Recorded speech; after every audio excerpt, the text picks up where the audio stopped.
I know that what I am about to share is going to be difficult for many people to hear, but I am here to advise you of the discovery of 4 deceased individuals near the Canada-U.S. border. It is an absolute and heartbreaking tragedy, and I offer my condolences, and those of the RCMP, to every family member and loved one who is affected by this tragedy. Yesterday morning, RCMP officers with the Integrated Border Enforcement Team received concerning information from their counterparts in the United States.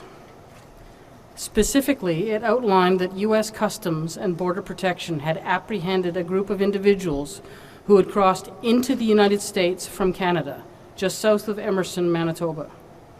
Further, it indicated that one of the adults was carrying items meant for an infant, but that no infant was found with the group. Upon receiving this information at 9:23 a.m., a search was immediately launched on both sides of the border. Our officers were very near the area, and they were able to start that search a minute later at 9:24.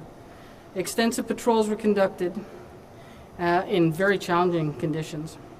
And at approximately 1:30 p.m., RCMP officers discovered the bodies of 3 individuals on the Canadian side of the border, approximately 10 kilometers east of Emerson. The victims have been identified as an adult male, an adult female, and an infant.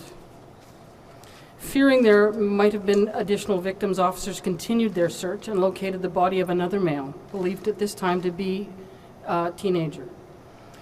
All victims were located approximately 9 to 12 meters from the border, and at this very early stage of the investigation, it appears that they all died due to exposure to cold weather. I can assure you that the search for any possible survivors or additional victims continued throughout the evening of Wednesday, January the 19th, and our officers continue to patrol the area today. To date, no other victims have been located. And I ask you to please understand that it's going to take time to identify the names, ages, and nationalities of these deceased victims. You'll also note that I am using the term victims, and that's on purpose.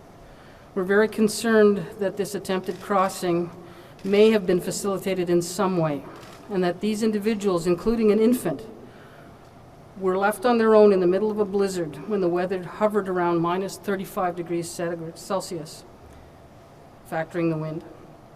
These victims faced not only the cold weather, but also endless fields, large snowdrifts, and complete darkness. We don't know how these individuals got to Emerson, but our investigators are certainly going to look into every aspect of their deaths. As we suspect this group is tied to the individuals found on the U.S. side of the border, we're working in close collaboration with U.S. Customs and Border Protection and the U.S. Department of Homeland Security. All of our agencies are committed to a thorough and a comprehensive investigation. I also have a message to anyone who is thinking of crossing the border in Manitoba, either heading south or north. Just don't do it. Do not listen to anyone who tells you they can get you to your destination safely. They cannot. Even with proper clothing, it is not a journey that is possible. This morning, taking the severe wind chill into account, it was minus 41 degrees Celsius in the Emerson area. At this temperature, your skin will freeze within minutes. I do understand that for some there may be a great need to get to another country, but this is not the way. You will be risking your life and the lives of the people you care about if you try it. We simply cannot have another tragedy of this magnitude in Manitoba or in Canada. Thank you.